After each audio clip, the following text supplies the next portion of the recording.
Assalamualaikum warahmatullahi wabarakatuh. Perkenalkan nama saya Muhammad Fatih Farhad dengan NIM 2410911110013. Pada kesempatan kali ini saya akan menjelaskan anatomi muskuloskeletal di regio thoracis dan juga di membri superioris. Yang dimana mata kuliah ini diampu oleh dosen kami yaitu Dr. Oski Liandri, Magister Kesehatan. Nah, jadi untuk pengertian dari muskuloskeletal adalah merupakan sistem tubuh yang terdiri dari tulang, otot, sendi, dan juga saraf serta jaringan ikat. Nah, sistem ini berperan penting untuk pergerakan tubuh kita, yang dimana sistem muskuloskeletal ini berfungsi untuk melindungi organ tubuh dan juga membentuk postur tubuh kita. Nah, kata muskuloskeletal itu berasal dari kata muskulo yang artinya otot, sedangkan kata skeletal yang berarti tulang.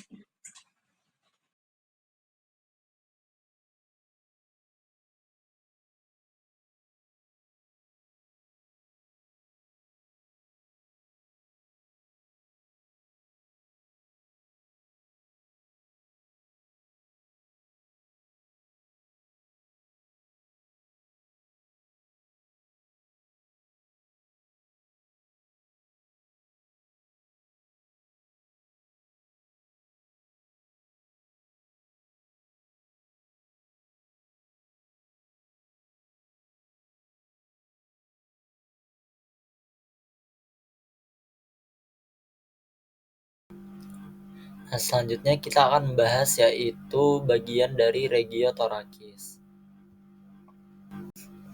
Nah, yang pertama ada anatomi tulang dari regio thoracis. Nah, struktur utama dari tulang regio thoracis ini ada yang pertama yaitu vertebra thoracalis yang terdiri dari 12 vertebra yang membentuk bagian tengah dari kolumna vertebralis. Selanjutnya ada sternum yaitu tulang datar di bagian anterior dada yang terdiri dari manubrium, corpus, dan processus xiphoideus. Selanjutnya ada costia atau tulang rusuk dengan jumlah sebanyak 12 pasang yang terhubung ke vertebra thoracalis. 10 pasang pertama terhubung ke sternum melalui cartilago costalis dan dua pasang terakhir yang disebut sebagai tulang rusuk melayang karena tidak berhubung langsung dengan sternum. Nah, di sini dapat kita lihat struktur dari tulang regio thoracalis, di mana ada angulus sterni, lalu ada articulationes sternocostales, lalu ada sternum, ada cartilago costalis, lalu ada cartilago di sini juga ada cartilago costalis, lalu ada arcus costalis, spatium intercostale.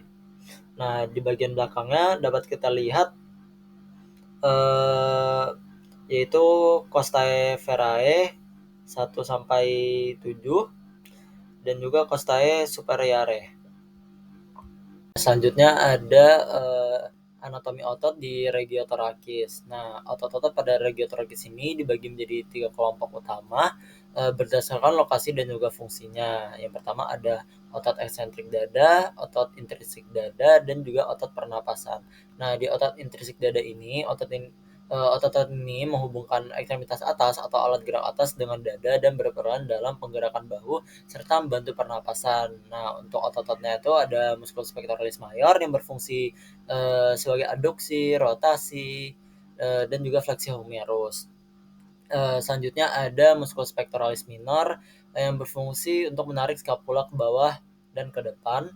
Lalu ada musculus subclavius yang berfungsi menekan clavikula dan melindungi pembuluh darah di bawahnya. Dan ada juga musculus serratus anterior sebagai penjaga scapula agar tetap melekat pada dinding dada dan membantu dalam elevasi lengan. Nah, yang kedua ada otot intrinsik dada, di mana otot-otot ini berperan langsung dalam proses pernapasan dengan mengatur pergerakan tulang rusuk. Nah, untuk otot-ototnya ada musculus intercostalis externus yang berfungsi untuk mengangkat tulang rusuk saat inspirasi. Lalu ada musculus intercostalis internus yang menurunkan tulang rusuk saat ekspirasi.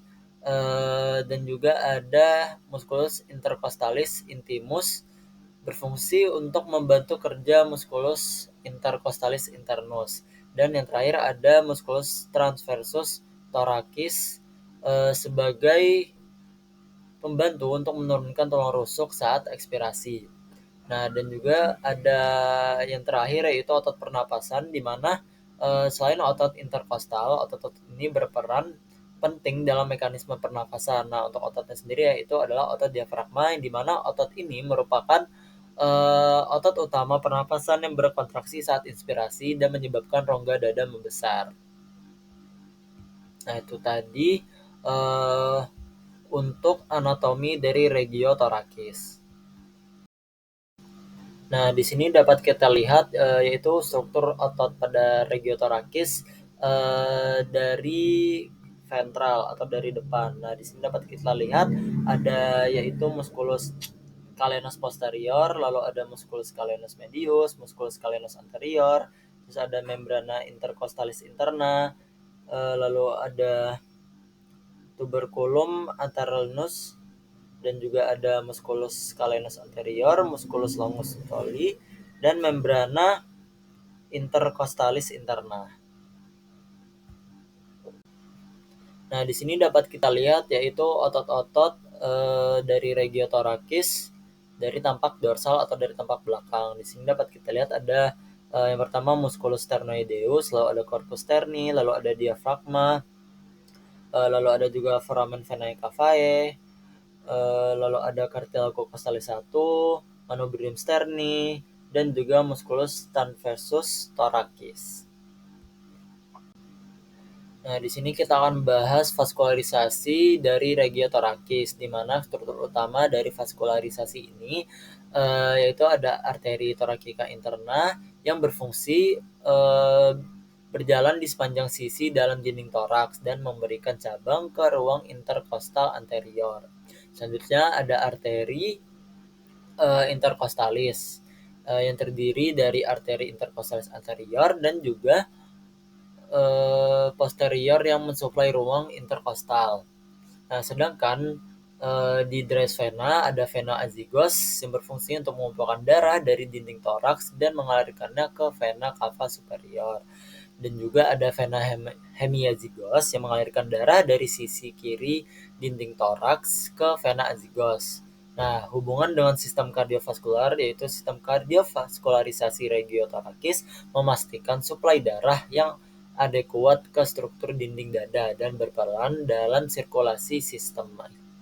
Nah, di sini dapat kita lihat juga di samping sini ada struktur dari arteri dan vena pada regiotorakis. Nah, di struktur arteri sini kita dapat lihat ada arteri intercostalis suprema, lalu ada arteri subclavia, lalu ada arteri intercostalis posterior, lalu ada arteri thoracica interna, dan juga arteri musculofrenica dan juga arteri epigastrica superior. Nah, itu tadi untuk bagian arteri. Selanjutnya di bagian vena ada vena intercostalis posterior sinistra, lalu ada vena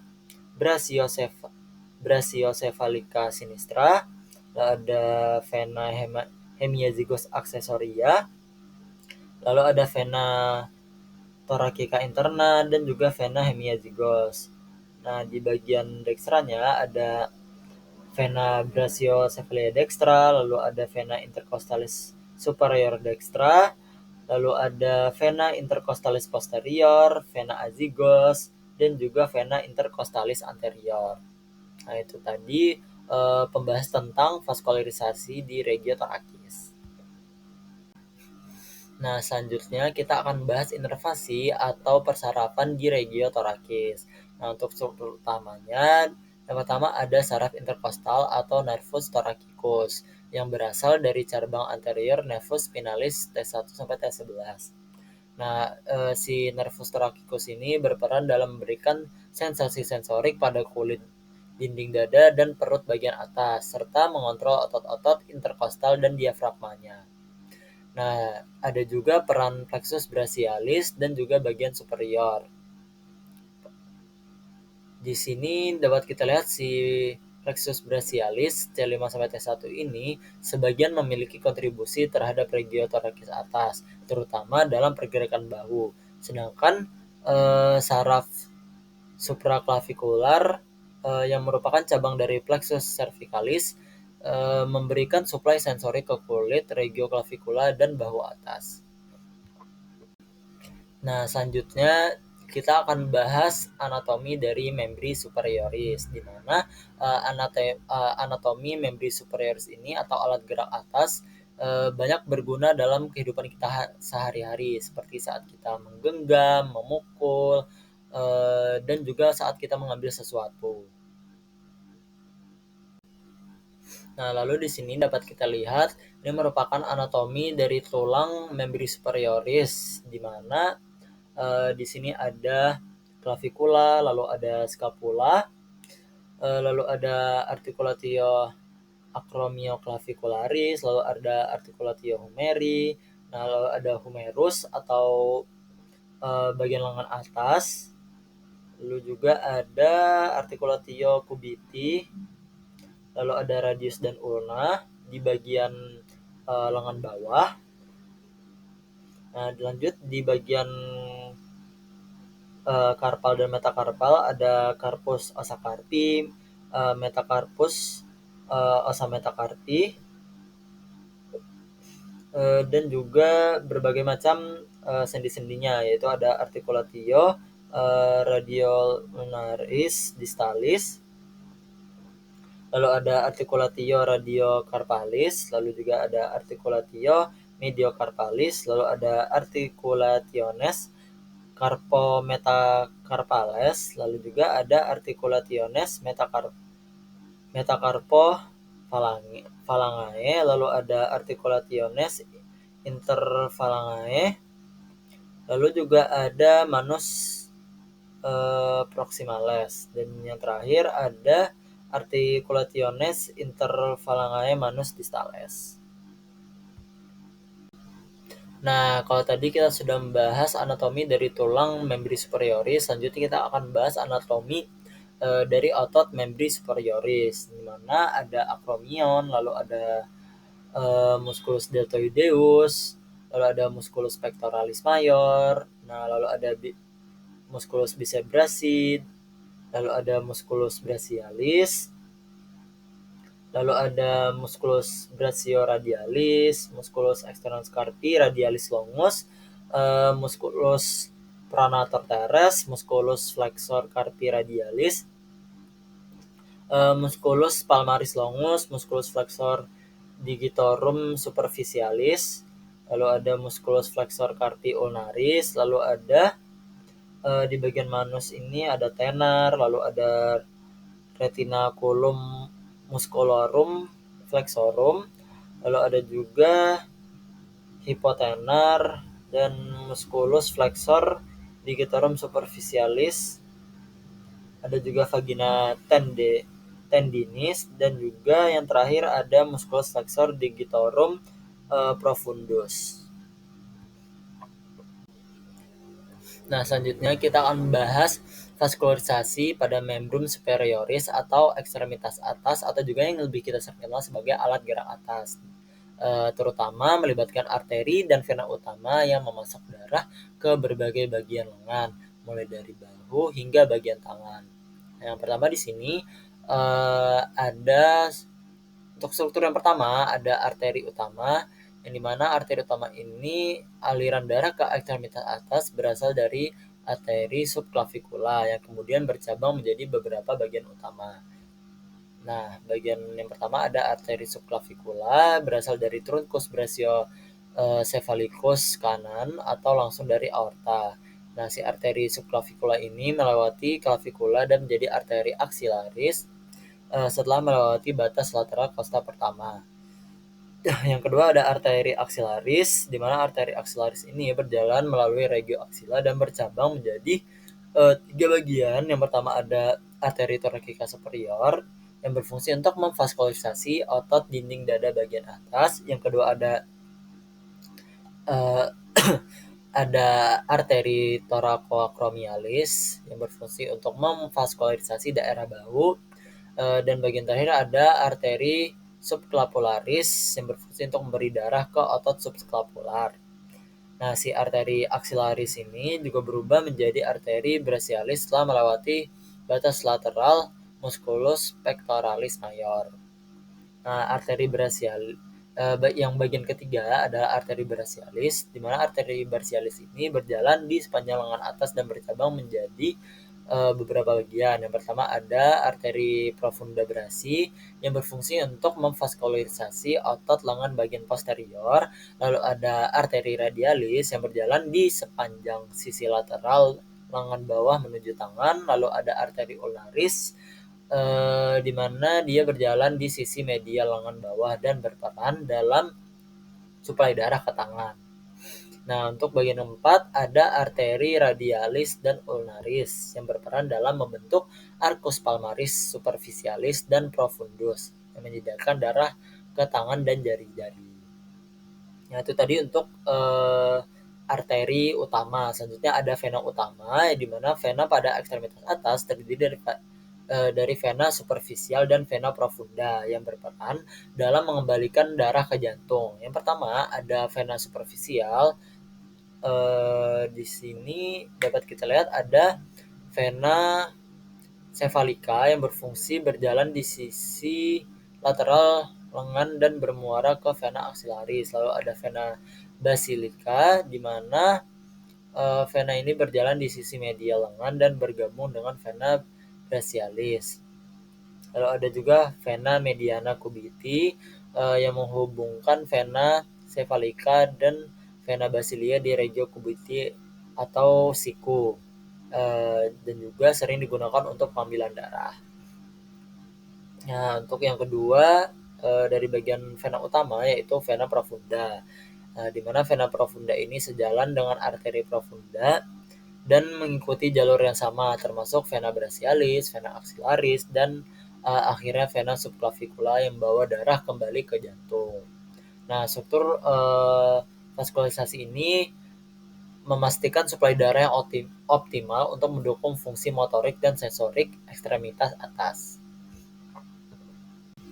Nah, selanjutnya kita akan membahas inervasi di ekstremitas atas, di mana inervasi ekstremitas atas ini berasal dari plexus brachialis yang merupakan kumpulan serabut saraf dari C5T1. Plexus ini bertanggung jawab atas kontrol motorik dan sensorik lengan bawah serta tangan. Nah, di sini yang pertama ada plexus brachialis, di mana plexus ini terbentuk dari 5 akar saraf spinal yang kemudian bercabang menjadi beberapa bagian utama. Yang pertama ada rami ventralis, yang kedua ada truncus. Di truncus ini ada superior, middle, dan inferior. Yang ketiga ada divisi atau division, di mana setiap truncus terbagi menjadi divisi anterior dan posterior. Dan yang keempat ada fasciculus, di mana fasciculus ini ada fasciculus lateralis, medialis, dan posterior. Yang kelima ada cabang terminal, di mana cabang terminal ini sebagai saraf utama yang menginervasi ekstremitas atas. Yang kedua dari inervasi ini adalah saraf utama membrum superioris.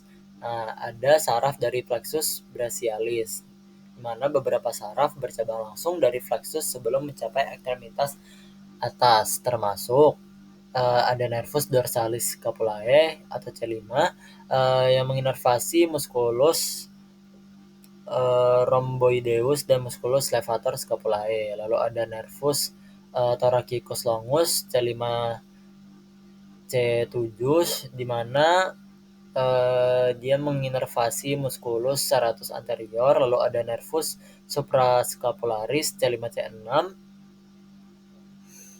yang menginervasi musculus supraspinatus dan musculus infraspinatus. Lalu ada saraf terminal plexus brachialis.